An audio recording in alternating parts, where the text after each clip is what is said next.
Hello everyone, welcome to my channel Crick speaks Telugu. ఈరోజు మనం India versus New Zealand మొట్టమొదటి one day series జరగబోతుంది. ఈ మ్యాచ్ ఎలా జరుగుతుంది, ఈ మ్యాచ్ ప్రొడక్షన్ ఎలా ఉంటుంది అనేది మనం తెలుసుకుందాం. Let's starts hour video.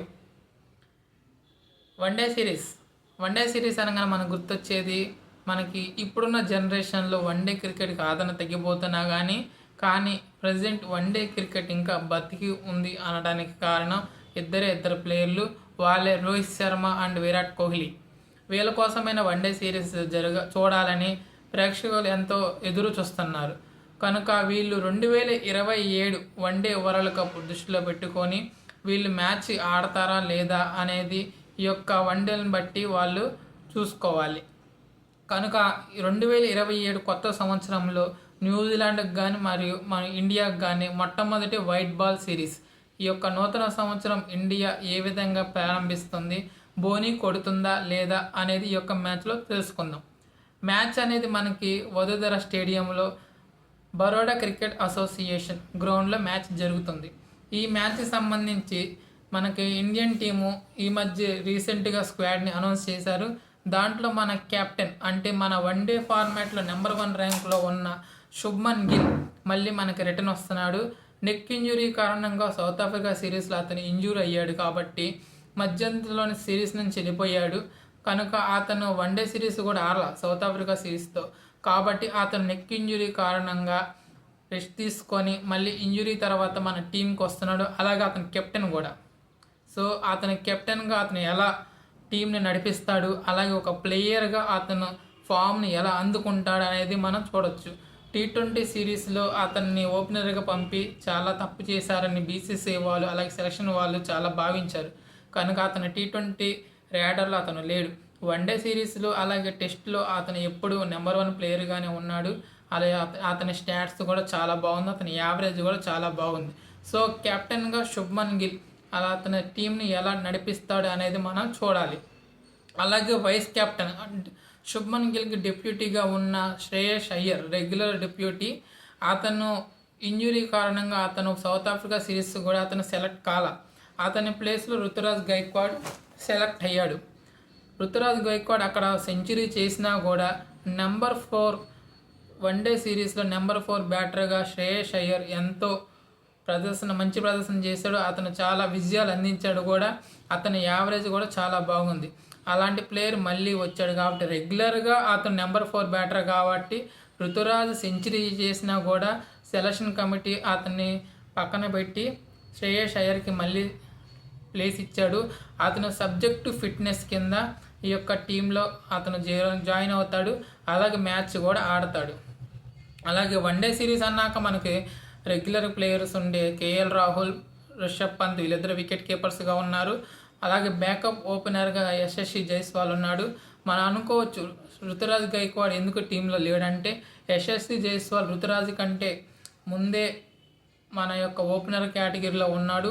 అతనికి వచ్చిన టైంలో ఏమో ఇంజురీస్ అవ్వడం, అతను మ్యాచ్ ఆడతాడు, మ్యాచ్ ఫిట్గా రెడీగా ఉన్న టైంలో అతనికి కాంపిటీషన్ ఎక్కువ ఉండడం, అలాగే జైస్వాల్ లెఫ్ట్ హ్యాండెడ్ కావడం వల్ల అతని బ్యాకప్ ఓపెనర్గా మన టీంలో తీసుకున్నారు. అలాగే మిడిల్ ఆర్డర్లో రిషబ్ పంత్, కేఎల్ రాహుల్ ఎలాగో ఉన్నాడు, శ్రేయస్ అయ్యర్, అలాగే నెంబర్ 1 విరాట్ కోహ్లీ కూడా ఉన్నాడు నెంబర్ 3 కింద. రోహిత్ శర్మ అండ్ విరాట్ కోహ్లీ ఈ మధ్య జరిగిన డొమెస్టిక్ అంటే విజయ్ హజారే ట్రోఫీలో వాళ్ళు మంచి 2 మ్యాచ్లు ఆడారు. ఇద్దరు 2 మ్యాచ్ల్లో చాలా బాగా పర్ఫార్మెన్స్ చేశాడు. రోహిత్ శర్మ 155 రన్స్ చేస్తే విరాట్ కోహ్లీ 131 రన్స్ చేశారు. చెరొక సెంచరీ చేశారు.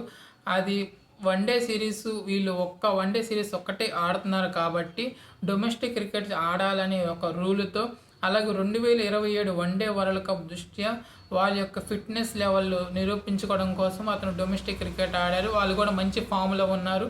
వన్డే సిరీస్ అన్నాక వాళ్ళ ఫామ్ అనేది ఎప్పుడు టాప్ నాచ్లో ఉంటుంది. వాళ్ళు ఎప్పుడు ఒక వైట్ బాల్ క్రికెట్ని ఈ యొక్క వన్డే క్రికెట్ని చాలా లాంగ్ తీసుకెళ్ళి ఎక్కడో టాప్లో నిలబెట్టారు. వాళ్ళు నెంబర్ 1, నెంబర్ 2, నెంబర్ 3 పొజిషన్లో టాప్ రన్ స్కోరర్స్గా ఉన్నారు వన్డే క్రికెట్లో. సో వాళ్ళిద్దరూ లేకుండా మ్యాచ్ అనేది ఉండదు. వాళ్ళు ఉండటం వల్ల కూడా వన్డే క్రికెట్కి ఆదరణ ఉండి స్టేడియంకి ప్రేక్షకులు రావడం జరుగుతుంది. ఇంకా టీం విషయానికి వస్తే ఇండియాకి వన్డే ప్లేయింగ్ 11 ఎలా ఉండిద్దో దానికంటే ముందు న్యూజిలాండ్ గురించి తెలుసుకుందాం. న్యూజిలాండ్ స్క్వాడ్ అనౌన్స్ చేశారు. వాళ్ళ స్క్వాడ్లో సీనియర్ ప్లేయర్ అయిన Kane Williamson South Africa T20 2020లో అతను కమిట్మెంట్ వల్ల అతను రావట్లేదు. అలాగే రచిన్ రవీంద్ర అనే ప్లేయర్ అతని ఇంజురీ కారణంగా Rachin Ravindra and Santner regular captains అయిన వీళ్ళు. శాంట్నర్ రెగ్యులర్ కెప్టెన్గా ఉన్నాడు. రచిన్ రవీంద్ర అనే ఇద్దరు T20 సిరీస్ దృష్ట్యా అలాగే 320 వరల్డ్ కప్ దృష్ట్యా వాళ్ళకి రెస్ట్ ఇచ్చారు. అలాగే టామ్ లేథమ్ అనే అతని ప్లేయర్ కూడా అతని ఇంజురీ కారణంగా అతను టీంలో లేడు. సో వాళ్ళ యంగ్ టీం అంటే మైకేల్ బ్రేస్వెల్కి కెప్టెన్స్ ఇచ్చారు. వాళ్ళు ఫుల్ యంగ్ టీం, ఇన్ఎక్స్పీరియన్స్గా వాళ్ళు దిగుతున్నారు. మన ఇండియా ఫుల్ ఎక్స్పీరియన్స్ టీమ్గా వస్తున్నారు. మన ఇండియాలో కూడా హార్దిక్ పాండ్యా, జస్ప్రీత్ బుమ్రా లాంటి ప్లేయర్స్ లేరు. వాళ్ళు T20 వరల్డ్ కప్ దృష్ట్యా వాళ్ళు రెస్ట్ ఇవ్వడం జరుగుతుంది. అలాగే అక్షర్ పటేల్ కూడా అతనికి రెస్ట్ ఇవ్వడం జరుగుతుంది. ఇంకా టీం విషయానికి వస్తే టీం ఇండియా యొక్క ప్లేయింగ్ 11 కంటే ముందు న్యూజిలాండ్ యొక్క ప్లేయింగ్ 11 గురించి చూసుకుందాం. వాళ్ళ యొక్క ప్లేయింగ్ 11 చూసినట్టయితే డెవిన్ కాన్వే ఓపెనర్గా, అలాగే అతనికి పార్ట్నర్గా విలియంగ్ చాలా మంచి ప్లేయర్, స్పిన్ బాగా ఆడగలడు. అలాగే హెన్రీ నికోలస్ ఇంకొక సీనియర్ ప్లేయర్ అతని టీంలో ఉన్నారు. అలాగే డార్లీ మిచెల్ అతను కూడా మంచి ఫామ్లో ఉన్నారు. ఈ మధ్య జరిగిన వెస్టిండీస్ టెస్ట్ సిరీస్లో చాలా అద్భుతంగా ప్రదర్శన చేశాడు. అలాగే గ్లెన్ ఫిలిప్స్ అతని ఫినిషర్గా ఉన్నాడు. అలాగే మైకేల్ బ్రేస్వెల్ అతని యొక్క సపోర్టింగ్గా, అలాగే ఫినిషర్గా, కెప్టెన్గా అతను ముందుండి నడిపిస్తున్నాడు. అలాగే ఇంకొక ప్లేయర్ మైకిల్ హే అనే ప్లేయర్ అతను వికెట్ కీపర్గా ఉంటాడు. అలాగే జేమిసన్ క్లార్క్ ఇలా చాలామంది బౌలర్స్ వాళ్ళ టీంలో ఉన్నారు. కొంచెం ఇన్ఎక్స్పీరియన్స్గా వాళ్ళ టీం ఉంటుంది.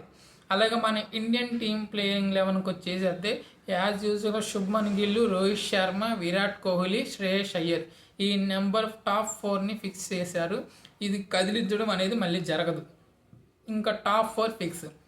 ఆ తర్వాత కేఎల్ రాహుల్ లేదా రిషబ్ పంత్ వీళ్ళ నలుగురిలో 5-6 స్థానాలు అనేది మారుతూ ఉంటుంది. అలాగే నితీష్ కుమార్ రెడ్డి హార్దిక్ బ్యాకప్గా మన టీంకి సెలెక్ట్ అయ్యారు. ఎందుకంటే 2027 one day world cup south Africa జరుగుతుంది. అక్కడి సీమింగ్ కండిషన్స్కి ఇంకొక సీమింగ్ ఆల్రౌండర్ మన ఇండియన్ టీంలో ఉంటే చాలా బాగుంటుందని నితీష్ కుమార్ రెడ్డిని సెలెక్ట్ చేశారు. అతని ప్లేయింగ్ 11లో ఉండటం చాలా అవసరం. అతను 6th బౌలింగ్ ఆప్షన్గా కూడా ఇండియన్ టీం చాలా యూటిలైజ్ చేస్తుంది. అతను 10 ఓవర్స్ కోటా వేస్తాడా వేడా అనేది పిచ్ని బట్టి, అలాగే టీం కండిషన్ బట్టి, కెప్టెన్సీ డిసిషన్ బట్టి మన ఉంటుంది. సో 5-6లో కేఎల్ రాహుల్, 6లో నితీష్ కుమార్ రెడ్డి, 7లో రవీంద్ర జడేజా ఒక one day series and test series ఆడుతున్నాడు. అతను కూడా సీనియర్ ప్లేయర్. అతను 2027 వన్డే వరల్డ్ కప్ దృష్టిలో పెట్టుకొని అతను టీంలో ఉంటాడు. 8లో కుల్దీప్ యాదవ్ బుమ్రా తర్వాత కుల్దీప్ యాదవ్. ఇండియాలో అంతకంటే మంచి బౌలర్ మన ఇంకొక ప్లేయర్ లేరు. కుల్దీప్ యాదవ్, హర్షిత్ రాణా బ్యాటింగ్ కూడా బాగా చేయగలడు. ఈ మధ్య జరిగిన సౌత్ ఆఫ్రికా సిరీస్లో కూడా అతను మంచిగా పర్ఫార్మెన్స్ చేశాడు. అలాగే మహమ్మద్ సిరాజ్ కూడా వన్డే సిరీస్లో చాలా బాగా అద్భుతంగా ప్రదర్శన చేస్తాడు. టెస్ట్ అండ్ వన్డే సిరాజ్ ఎప్పుడు బాగుంటాడు. అతని ఫస్ట్ పవర్ ప్లేలో కూడా మంచిగా బౌలింగ్ చేయగలగాడు. స్వింగ్ బౌలింగ్ అతని ఇండియన్ టీంకి చాలా హెల్ప్ అవుతుంది. అలాగే హర్షదీప్ సింగ్, ప్రసిద్ధ్ కృష్ణ అనేది టీం యొక్క కాంబినేషన్ బట్టి ఉంటుంది.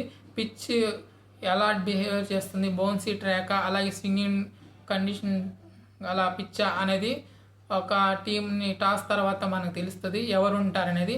ఇది ఇండియన్ టీం ప్లేయింగ్ 11 ఇట్లా ఉంటుంది. అలాగే పిచ్ వచ్చేసరికి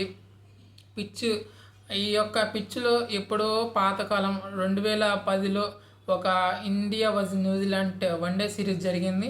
అప్పుడు మన టీము వాడిన పిచ్ వేరేది. ఇప్పుడు కొత్త స్టేడియం జరుగుతుంది. 2024లో కొత్త స్టేడియం వచ్చింది. అక్కడ వాళ్ళు ఉమెన్స్తో క్రికెట్ మ్యాచ్ జరిగింది. ఆ మ్యాచ్ తర్వాత మళ్ళీ మెన్స్ది ఫస్ట్ మ్యాచ్ ఇక్కడ జరుగుతుంది. ఎక్కువ ఇక్కడ డొమెస్టిక్ మ్యాచెస్ జరుగుతాయి. సయ్యద్ ముస్తక్ అలీ టోర్నీ, అలాగే విజయ్ హజారే ట్రోఫీ, అలాగే రంజీ ట్రోఫీలు ఎక్కువ జరుగుతాయి. ఇంటర్నేషనల్ మ్యాచెస్ చాలా జరగడం అరుదు. 2027 జనవరిలో ఫస్ట్ మ్యాచ్ ఇక్కడ పెడుతున్నారు. సో ఈ యొక్క పిచ్ కండిషన్ వచ్చేసేసి ఫస్ట్ బ్యాటింగ్కి అనుకూలంగా ఉంటుంది, మధ్యలో స్పిన్నర్స్కి బాగా అనుకూలించే పిచ్ కాబట్టి ఇండియా ఒక యావరేజ్ ఫస్ట్ ఇన్నింగ్స్ స్కోర్ వచ్చేసి 270 నుంచి 280 మధ్యలో ఉంటుంది.